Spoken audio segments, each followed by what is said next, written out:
अच्छे व्यक्ति का मन शांत सरोवर की तरह होता है, जिसमें क्रोध, अहंकार, लोभ, मोह कोई भी अंगारा गिरे वो खुद ब खुद शांत हो जाता है। अच्छे व्यक्ति के साथ आप कितना भी बुरा क्यों ना कर ले, पर वो अपनी अच्छाई नहीं छोड़ता, बल्कि बुरे व्यक्ति के मन पर अपनी अच्छी छाप जरूर छोड़ देता है। जैसे चंदन के वृक्ष पर जितने भी सांप क्यों न लिपट जाए, पर वो अपनी शीतलता नहीं छोड़ता, बल्कि सांप सुगंधित अवश्य हो जाता है। एक बहुत ही अच्छी कहानी जो हमें बहुत बड़ी सीख देती है। एक नगर में एक जुलाहा रहता था। क्रोध तो उसे आता ही नहीं था। एक बार शरारती लड़के आए कुछ योजना बनाकर कि आज कुछ भी हो जाए पर उसे क्रोध दिला कर रहेंगे। उनमें से एक लड़का बहुत ही अमीर माँ बाप का था। उसने एक साड़ी की तरफ इशारा करते हुए जुलाहे से पूछा कि इस साड़ी का दाम क्या है। तो जुलाहे ने कहा 8 मुद्रा। इतने पर लड़के ने साड़ी के 2 टुकड़े कर दिए और एक टुकड़ा हाथ में लेकर बोला कि मुझे पूरी साड़ी नहीं चाहिए, आधी चाहिए। लड़का फिर बोला अब कितने की है ये साड़ी? तो जुलाहे ने बोला 4 मुद्रा। अब लड़के ने उस टुकड़े के भी 2 हिस्से कर दिए। फिर जुलाहे से पूछा अब दाम बताओ इसका। जुलाहा बोला 2 मुद्रा। वो अब भी शांत था।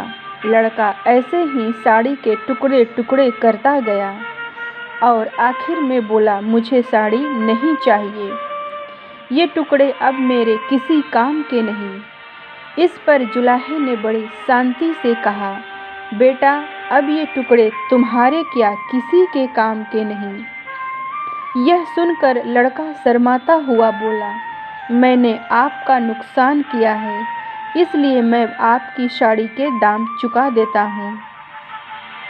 इस पर संत जुलाहे ने कहा जब आपने साड़ी ली ही नहीं तो मैं आपसे दाम कैसे ले सकता हूँ। अब लड़के के अभिमान को ठेस पहुँची। उसने कहा मैं अमीर माँ बाप का लड़का हूँ, आप गरीब हैं।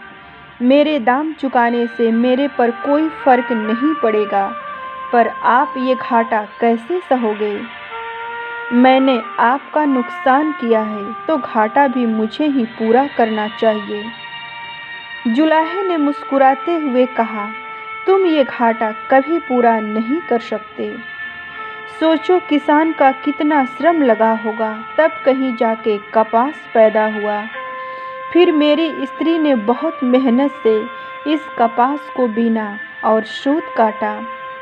फिर मैंने सूत को रंगा और फिर ये साड़ी बुनी। ये सारी मेहनत तो तब सफल होती जब इसे कोई पहनता, इसका लाभ उठाता, इसका उपयोग करता। पर तुमने तो इसके टुकड़े टुकड़े कर डाले। मुद्राएं इस घाटे को कभी पूरा नहीं कर सकती। जुलाहा अभी भी क्रोधित नहीं था। अभी भी उसके वाणी में दया और सौम्यता थी। लड़का तो शर्म से पानी पानी हो गया। उसकी आंखें भर आई और वो जुलाहे के पैरों में गिरकर क्षमा मांगने लगा। जुलाहे ने प्यार से उसे उठाकर कहा बेटा अगर मैं तुमसे इस साड़ी के दाम ले लेता तो उससे मेरा काम तो चल जाता, पर तुम्हारी जिंदगी का वही हाल होता जो साड़ी का हुआ। साड़ी एक गई मैं दूसरी बना लूँगा, पर तुम्हारी जिंदगी अगर एक बार अहंकार से नष्ट हो गई तो दूसरी कहाँ से लाओगे?